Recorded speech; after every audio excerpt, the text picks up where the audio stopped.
Muy buenos días, mis queridos hermanos. Reciban todos este día lleno de alegría, el sábado. Los saludo a todos creyendo que la paz de Dios esté en sus corazones, en cada familia, en cada hogar.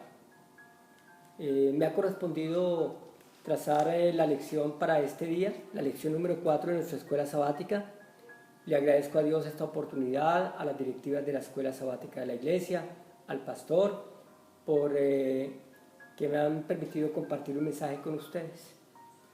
De esa manera, antes de comenzar, quiero que me acompañen a orar. Vamos a pedirle a Dios que nos ayude a comprender sus palabras y a ponerla en el corazón. Allí donde estás, te invito a que hagamos una oración. Nuestro Padre Celestial, te damos gracias por este nuevo día de vida que nos das, por la oportunidad que nos brindas de compartir tu palabra, de recibirla en el corazón. Te pedimos que nos instruyas, que nos acompañes, te pedimos que nos dirijas, que ministres cada vida, cada hogar, cada familia que ahora se acerca a ti para comprender tus palabras. Ayúdanos a trazar este tema y permite que lo más importante es que al entenderlo esté en el corazón y se traduzca en manos que quieren contribuir con tu obra. Te lo pedimos humildemente en el nombre de Jesús. Amén. Bien, estamos viendo en el segundo trimestre de este año cómo interpretar la Biblia. Hablo para los hermanos de la iglesia, pero también para aquellos que de pronto no conocen el material y no conocen el enfoque que estamos trazando en nuestro repaso de lección de cada semana. Pero ya hoy puntualmente vamos a hablar de la lección número 4, que se titula La Biblia, fuente autoritativa de nuestra teología. La Biblia como fuente de autoridad de nuestra teología. Hablo de nuestra teología porque tristemente hay que decirlo, no todas las denominaciones religiosas que existen en el mundo hoy, así ha sido siempre, tienen la misma teología. Dios, logía, tratado. El tratado que tiene que ver con Dios, pero no para que el hombre estudie a Dios de ninguna manera, no hay que entenderlo de esa manera, sino para que a través de la escritura y de la teología correcta nos acerquemos a Dios. Dice en 1 Corintios 2:10 que el único que puede escudriñar hasta lo profundo de Dios es el Espíritu Santo. ¿Nosotros quiénes somos?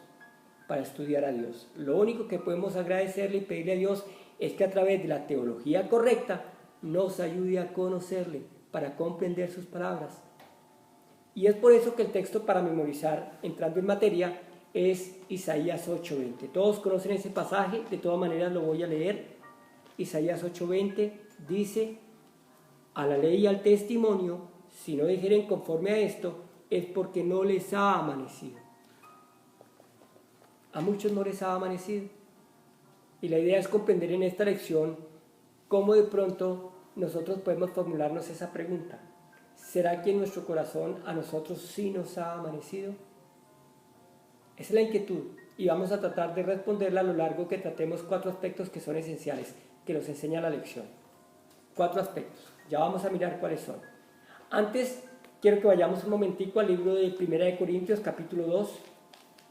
1 Corintios capítulo 2 habla de la revelación por el Espíritu de Dios. Ustedes saben que el Espíritu Santo fue el que reveló la palabra de Dios, porque dice lo siguiente, versículo 8. La que ninguno de los príncipes de este siglo conoció, porque si la hubieran conocido, nunca habrían crucificado al Señor de gloria. Si hubieran conocido la palabra de Dios, si hubieran tenido la teología correcta, nunca hubieran crucificado a nuestro Señor, lo hubieran sometido a una muerte tan oprobiosa, porque no tenía la teología correcta. Nunca les amaneció, lo dice 1 Corintios 2:8. Y es por eso que nos hemos formulado esta pregunta. Está bien que tengamos la teología correcta, la doctrina correcta, que tengamos las creencias correctas, pero la pregunta es si en nuestro corazón sí ha amanecido o no. Porque hay 4 factores que nos enseña esta lección que pronto nos ponen un cuadro muy real, pero también un poquito difícil para nosotros. Esos 4 factores son la tradición, la experiencia, la cultura y la razón. Y vamos a ver qué es cada concepto, cómo aplica y cómo se expone en la Biblia en el tiempo que estuvo nuestro Señor Jesús, en los días del apóstol Pablo también, pero también cómo aplica en nuestros días para tratar de encontrar soluciones. Empecemos con el primero. Empecemos hablando de la tradición. ¿Qué es la tradición? La tradición es más que una costumbre, la tradición es ese conjunto de normas, de enseñanzas, de doctrinas, de ritos que se enseñan y pasan de una generación a la otra. Esa es una tradición. Es por eso que si vamos a la Biblia, es lo que nos enseña el repaso de nuestra lección hoy, al libro de Marcos capítulo 7, ahí nos enseña cuál fue la experiencia de nuestro Señor Jesús con aquellos escribas y fariseos que no tenían la teología correcta, y miren por qué la tradición influía en esto. Marcos capítulo 7 versículo 5 dice lo siguiente: le preguntaron pues los fariseos y los escribas a nuestro Señor, desde luego, ¿por qué tus discípulos no andan conforme a la tradición de los ancianos, sino que comen pan con las manos inmundas? Eso le preguntaron. O sea, era más importante para ellos, en lugar de compartir un tiempo con Jesús, en lugar de compartir un tiempo con su Señor, era más importante para ellos lavarse las manos antes que compartir con el Señor Jesús y sus discípulos, que de pronto venían cansados del camino. Por ello, nuestro Señor Jesús en el versículo 6 le responde: hipócrita. ¿Sabes qué es hipócrita? Hipócrita es ese actor que finge determinado carácter. En este caso eran los escribas y fariseos que fingían tener un carácter espiritual, pero no lo tenían. Y no lo tenían, y nuestro Señor Jesús les hace ver cómo la tradición los está perjudicando. ¿Cómo? Porque cuando les habla del corbán les dicen: mire, el mandamiento dice honra a tu padre y a tu madre, pero cuando ustedes hablan con ellos les dicen: todo cuanto tengo para ayudarte es el corbán. O sea, no tengo. El corbán eran esas ofrendas voluntarias que se destinaban específicamente para asuntos del templo, de la iglesia. Y nuestro Señor Jesús les dice eso. Si ellos realmente hubieran tenido la teología correcta, hubieran puesto ese mandamiento en el corazón: hay que darle a Dios lo que es de Dios, pero también hubieran dicho: pero hay que darle a los padres y a los que necesitan lo que necesitan. Abriendo un paréntesis en el comentario, por eso no está bien sacar el diezmo para ayudar a otras personas. Es bíblico. Lo dijo nuestro Señor Jesús. Está bien darle a Dios lo que es de Dios, ese dice el mandamiento. Eso es lo que dice Dios. Eso es lo que enseña la Biblia con relación a la parte que le corresponde a Dios, el diezmo, el 10% de lo que Él me da, pero eso no quiere decir que entonces yo cierre mi corazón porque la tradición me enseña eso y no ayudo al que necesita. Si ven que son dos cosas diferentes, y por eso nuestro Señor Jesús le respondió como les respondió, les dijo: hipócritas, no finjan tener un carácter que no tienen. Para poder tener un carácter espiritual es necesario conocer lo que Dios nos dice en su palabra, pero vivirlo espiritualmente. ¿Cómo se aplica la tradición en nuestros días? De muchas maneras. Somos muy tradicionalistas. Quienes de pronto no han tenido la oportunidad o no tuvimos la oportunidad o no tienen la oportunidad de crecer desde cuna en un hogar adventista, con sus padres aprendieron que la tradición y el rito era X, determinada fe. Pero si de pronto con el transcurrir del tiempo, la vida, la experiencia cristiana, mi comunión con Dios, la respuesta a nuestras oraciones, en ese camino Dios nos muestra que hay una verdad. Oye, es tiempo de salir de la tradición, pero si nos empeñamos en que no, es como me enseñaron las generaciones pasadas y así se lo tengo que enseñar a mis hijos, desde ese punto de vista las tradiciones no ayudan mucho. Estamos llenos de muchas tradiciones, somos muy tradicionalistas en lo personal y en lo eclesial también. Si de pronto quisiéramos hablar de lo que significa la tradición, un rito, un culto en la iglesia que está estipulado de determinada manera, se puede romper el esquema. Cuando hay un servicio cristiano, cuando hay una necesidad, cuando alguien se muere, cuando alguien se quiere acercar a Jesús, se quiere bautizar, quiere decir: yo quiero legalizar mi condición en mi matrimonio porque quiero entregarle mi vida a Dios y quiero hacerlo formalmente. ¿Quién dice que no se puede? La tradición, cuando no se entiende como se debe, no nos deja vivir una experiencia cristiana favorable. De manera que si hablamos de soluciones, lo primero es entender que Jesús por eso rompía las tradiciones. No dejaba de guardar los mandamientos, pero no se ceñía a la tradición. El apóstol Pablo en Gálatas 1:14 también nos lo explica de una manera muy especial. Gálatas capítulo 1, versículo 14. Dice el apóstol Pablo: y en el judaísmo aventajaba a muchos de mis contemporáneos en mi nación, siendo mucho más celoso de las tradiciones de mis padres. Pablo que creció en medio de tradiciones, pero para él dijo: miren, yo, si ustedes quieren, los puedo aventajar si hacemos cuentas, si nos ponemos aquí a mirar quién es más tradicional que quién. Pero en el versículo 15 dice que, pero cuando agradó a Dios, exactamente, que me apartó desde el vientre de mi madre y me llamó por su gracia, entendió el llamado de Dios. Dice en el versículo siguiente, ya no consulté con sangre, con carne, ya no consulté con tradiciones. A partir de ahí empecé a encontrar un mejor camino. Rompió el esquema de la tradición, ya la tradición quedó a un lado y ahora había que hacer una obra mayor de servicio cristiano, de predicación del evangelio, de ayudar a muchas iglesias, de recorrer ciudades, de recorrer caminos, de hacer viajes misioneros, porque rompió la tradición para servir en una obra mayor. ¿Claro? Pasamos al segundo, porque el segundo es la experiencia. Entonces ahora hablemos de qué es la experiencia. La experiencia es esa habilidad que se adquiere o esa capacidad en alguna actividad durante determinado tiempo. Y me ha llamado la atención entender que la lección nos presenta a Romanos capítulo 2 para hablar de la experiencia. Romanos capítulo 2, versículos 4 y 5, tú lo puedes leer, porque dice allí: o menospreciáis las riquezas de su benignidad, paciencia y longanimidad, ignorando que su benignidad te guía al arrepentimiento. ¿De qué está hablando? El apóstol Pablo está presentando un panorama interesante, una experiencia de quienes, de aquellos que les gustaba judaizar a las personas, enseñarles sobre las costumbres que ellos tenían, sobre las tradiciones, la experiencia que habían vivido, y cometían una grave equivocación, que era, ellos se justificaban a sí mismos, pero criticaban y condenaban las conductas de los demás, los condenaban. Y por eso el apóstol Pablo les dice eso: ustedes ignoran la bondad de Dios. Y en el versículo 5 les dice: pero por tu dureza y por tu corazón no arrepentido, atesoras para ti mismo ira para el día de la ira y de la revelación del justo juicio de Dios. Tres aspectos en los cuales la experiencia no ayuda: cuando somos duros de corazón, cuando no nos mostramos arrepentidos y cuando atesoramos ira para la ira de Dios, porque precisamente no tenemos la teología correcta, no hay bondad en el corazón. Ni los judíos eran menos responsables que los gentiles si habían pecados, ni los gentiles podían ser menos culpables que los judíos si también fallaban. ¿Saben por qué? Porque hay una experiencia de la que ninguno se libra.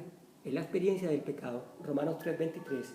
Por cuanto todos pecaron, están destituidos de la gloria de Dios. De manera que si a nuestros días nos vamos, hay experiencias que no ayudan en la iglesia. Los malos comentarios, el hablar mal de las personas, el chisme, no corroborar las cosas, lo que llamamos prejuicios, juicios apresurados de las cosas. Y saben, en la iglesia es particular entender que generalmente, y hablo de la iglesia en general, no hablo de una iglesia particular, en general el concepto de eclesía, iglesia como tal, un pueblo que se reúne, generalmente hay dos extremos: los que son demasiado flexibles, laxos, los que de pronto son más bien como desentendidos de las cosas de Dios, pero hacen parte de una fe, y los que son demasiado estrictos, exigentes. ¿Saben? Ninguno de los dos extremos es beneficioso. Hay que buscar un equilibrio, porque en cualquiera de los dos casos estamos hablando de que hay una experiencia que se ha ganado, pero esa experiencia se puede vivir de la mejor manera cuando yo entiendo lo que el apóstol Pablo me dice. Ahora, si hablamos de soluciones, en Tito capítulo 3, versículos 3 y 4 y 5, corrijo, Tito capítulo 3, versículos 4 y 5.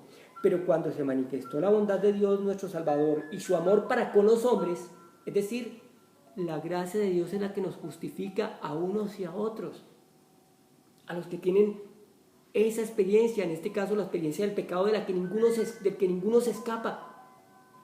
Dice el versículo 5, cuando se manifestó esa bondad de Dios, versículo 5, nos salvó no por las obras de justicia que nosotros hubiéramos hecho, sino por su misericordia. Miren, cuando comprendamos que la gracia de Dios es la que nos justifica, la experiencia que cada uno tenga y que ha ganado va a ser muy productiva en la iglesia. Porque vamos a dejar de creer que es que sin experiencia la iglesia no va a crecer. ¿Saben? Dios quita y Dios pone. Dios quita al que no le sirve, Dios pone al que le sirve. Hay que cuidarnos de eso, Por eso cada día que tenemos la oportunidad de ocupar un cargo, de servirle a Dios, qué bueno es ponerse de rodillas y decirle, Señor, gracias. Porque la experiencia que me has permitido vivir a lo largo de mis años de vida, en una cosa y en la otra, alguna vez hablamos de lo que significa servirle a Dios desde la experiencia que Dios me ha permitido vivir en mi vida cotidiana para traerla a la iglesia y ayudar a que la iglesia crezca. Eso Dios lo agradece. Esa es la experiencia que a Dios le sirve. Aprendiste esto aquí, ahora lo traes a la iglesia, ayúdalo, ayuda a que la iglesia sea organizada, ordenada, si de pronto estás viendo que esas son las falencias que la iglesia tiene. De manera, mi querido amigo, hermana, apreciado, conocido, que si en tu experiencia puedes aportarle algo a Dios porque Dios te ha capacitado, dale. Y si estás sirviendo en una obra y Dios te sigue capacitando en la obra cristiana, dale. Apoya con tu experiencia a la iglesia, ¿ok? Hablemos del punto número 3. Hablemos de la cultura.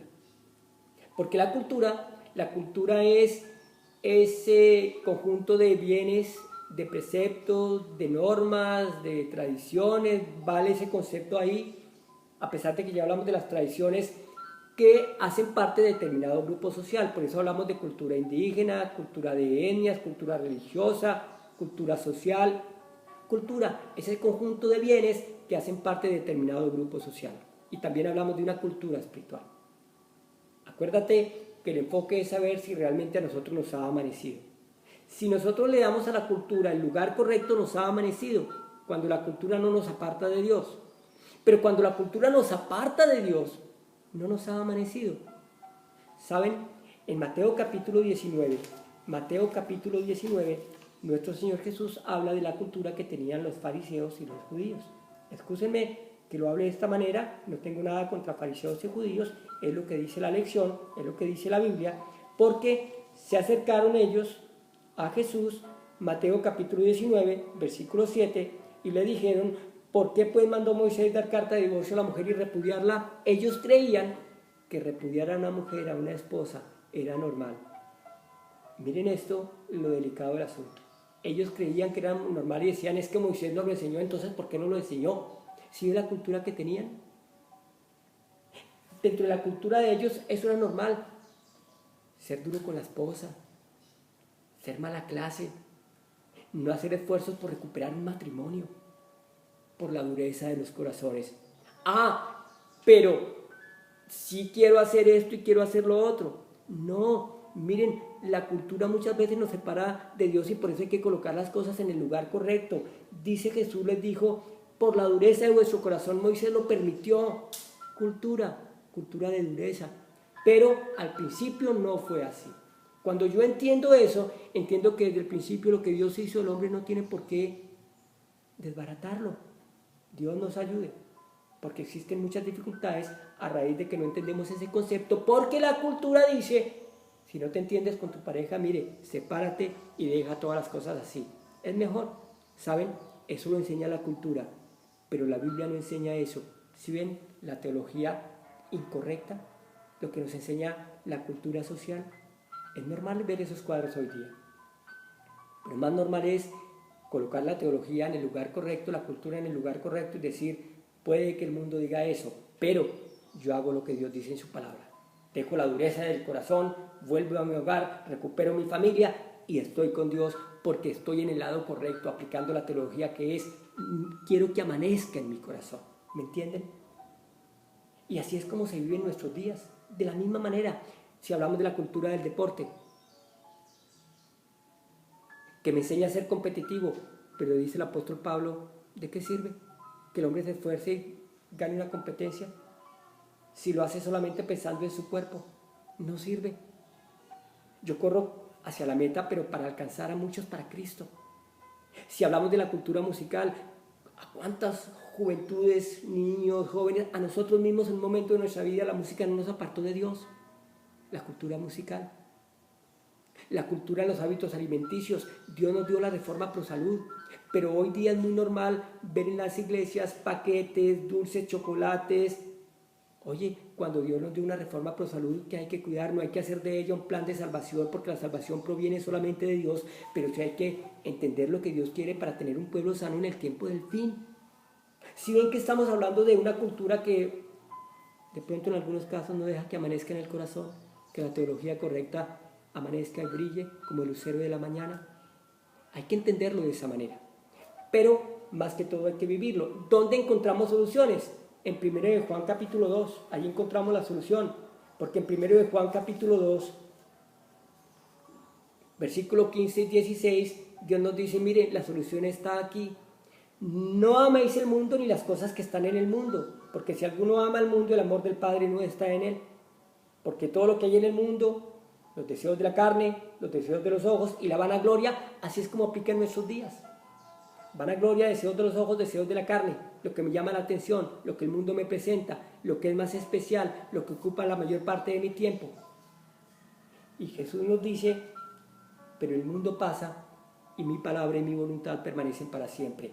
Cuando yo entiendo Primera de Juan capítulo 2, versículos 15 al 17, estoy encontrando soluciones porque estoy rompiendo esa cultura que es del mundo y estoy acercándome más a Jesús en las cosas que a Jesús le agradan, en el matrimonio, con la música, con el deporte, con las redes sociales porque les doy un mejor empleo, con el cine, con el teatro, que si no lo sabemos manejar, nos coloca en una situación espiritual muy, pero muy complicada. ¿Ok? Y ahora vamos con el cuarto punto, que es la razón.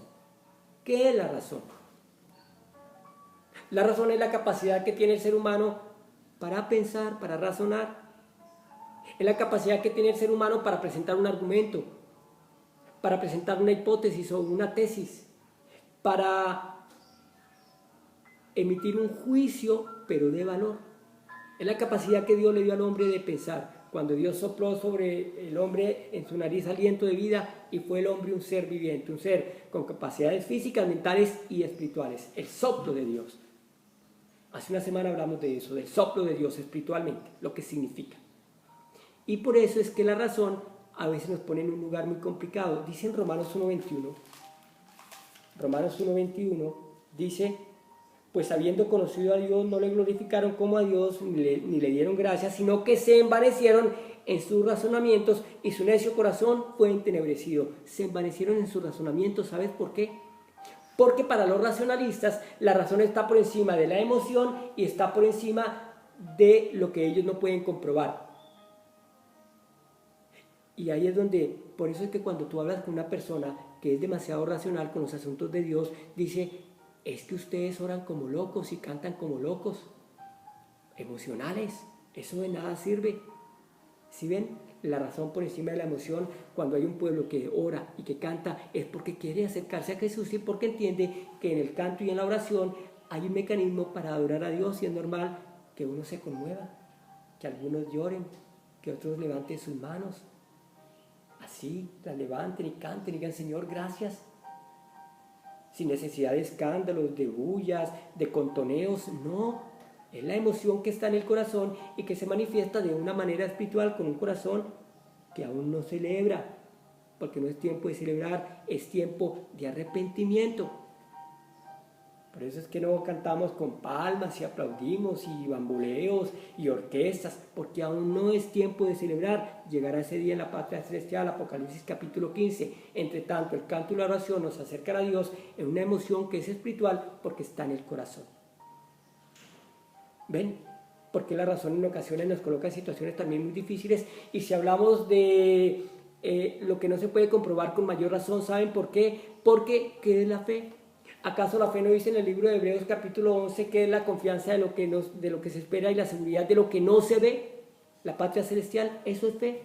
No la vemos, pero creemos que estaremos allá. ¿Por qué? Porque nos la imaginamos como es, como la escribe Juan en el capítulo 29 de Apocalipsis, la Jerusalén celestial. Pero para los racionalistas eso no es importante. Para nosotros sí, los hombres de fe, para ti, el racionalismo. ¿Y dónde encontramos soluciones? Segunda de Corintios capítulo 10. Soluciones. Segunda de Corintios capítulo 10. Mira lo que dice. Versículos 5 y 6.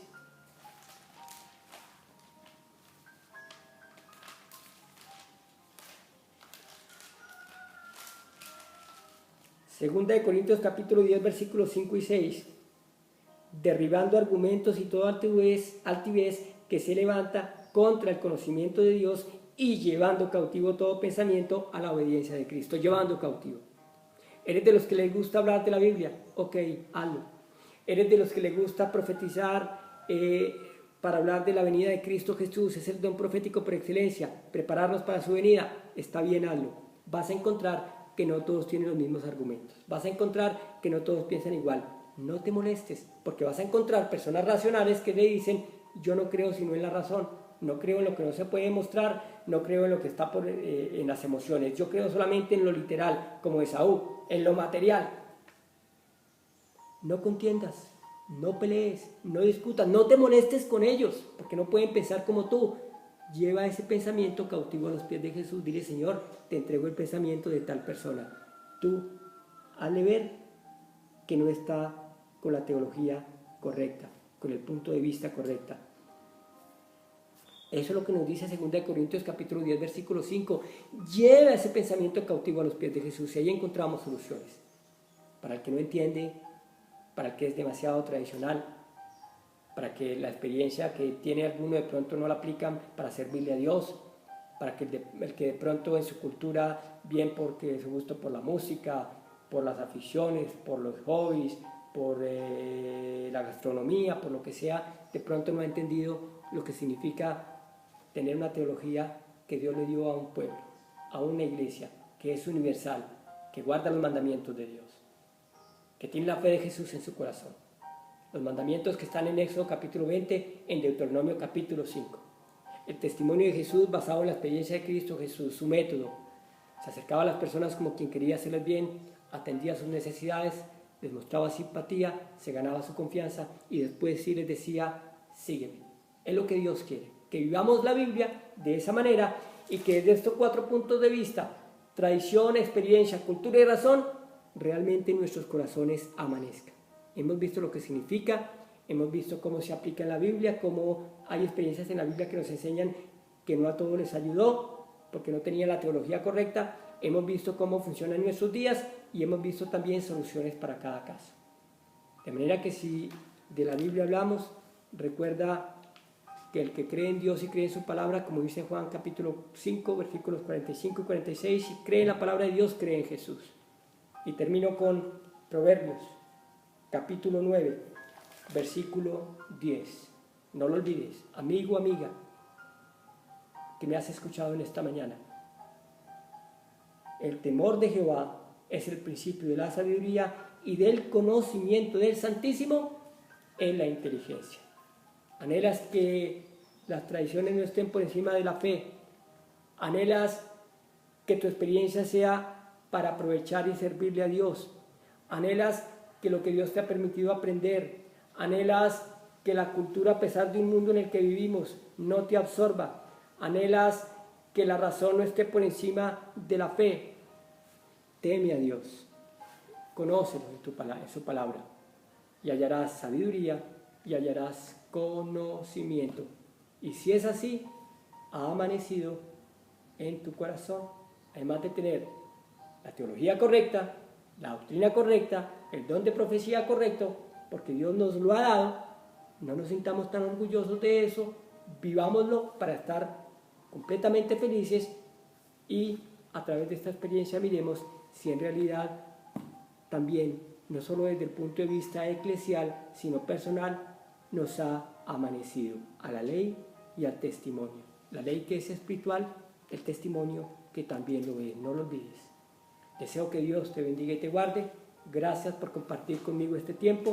Deseo que tengas un feliz sábado. Una corta oración. Padre Celestial, te damos gracias por lo que nos has permitido aprender en esta mañana. Te pedimos que hoy nos permitas no olvidar esto que nos has dejado en el corazón. Ayúdanos a entenderlo, a vivirlo, y cuando tengamos dificultades, acuérdanos de esa palabra, porque sí también lo has prometido por tu Espíritu Santo. Te lo pedimos humildemente y te damos gracias por cada familia, por cada vida y por cada hogar, en el nombre de Jesús. Amén. Gracias, que Dios te bendiga y te guarde.